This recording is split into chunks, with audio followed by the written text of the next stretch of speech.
So a few people have expressed interest in the 3D printing that I did for my Atmos speakers, the angled mounts for my ceiling for my Atmos speaker. So I just wanted to do a quick little run through of what I did. This all kind of started in November when we were moving into this house before we moved, and I wanted to get some ideas for my theater and how I wanted to do it. So I learned a program called SketchUp. That's what this is. Free program. Just learn 3D modeling, 3D modeling, and play around with how I wanted to utilize our basement. This was all completely unfinished basement. You can see in my other video. And I just wanted an idea of how things would fit and where I would put them. So I started 3D modeling. So this is what I came up with. This is actually the 8th version of me playing around. And my theater's a little different than this. The wall's actually a foot further down the wall. It's a little bit of an angle here, but this was just me getting an idea of how I wanted to do my theater. So that's where I started with 3D modeling. And then when I got those speakers, I wanted to angle them so that they were pointed at the seating position. So I started modeling, again with the same program, SketchUp. We'll see if this loads here.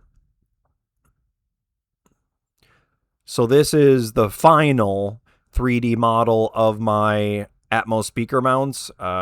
This is the part that mounts under the ceiling, and then there's a ring that mounts on the other side of the drywall to kind of sandwich the drywall in between these two pieces with some bolts and nuts so that it'll stay attached to the ceiling. So this was all done in SketchUp. This is me just learning how to do it. I guess I'm not very good at SketchUp, so I could sort of show you how I did it. But it was a lot of trial and error and just trying to figure things out as I went.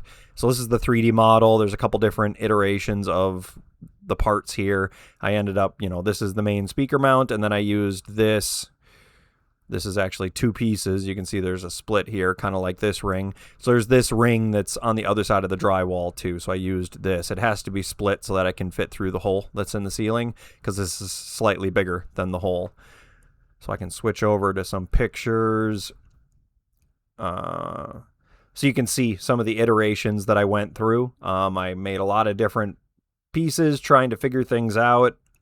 A lot of trial and error, like I said. And this is the final iteration that I came with. One of the limitations is that the size of the speaker is almost the same size as the max printing surface I can do in my 3D printer. I have a bamboo P1S that I got from Santa Claus this last Christmas.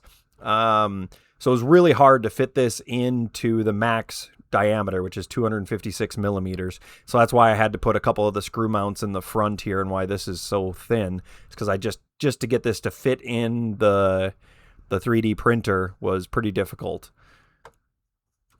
So that's the back side of it. The speaker pushes through the front, and then it has clamps that clamp back onto this ring that's right here around the inside edge. So that's how the speaker actually clamps. And then these holes are what I mounted to the ceiling. So there you can see a piece of drywall with the speaker, and then the backing plate and the speaker sticking through. So it's just some bolts and nuts through there. And these are the rings that I used on the other side of the drywall. I put these plates over the top of here because I was having problems with these nuts pushing out when I would put the bolt through. So I actually glued some pieces onto the back here once I got the nuts on there to hold them in place and still allowed a little space for the bolt to go through.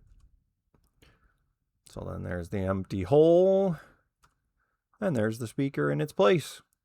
So that's that. Learning SketchUp, figuring out how to model stuff, and just playing around.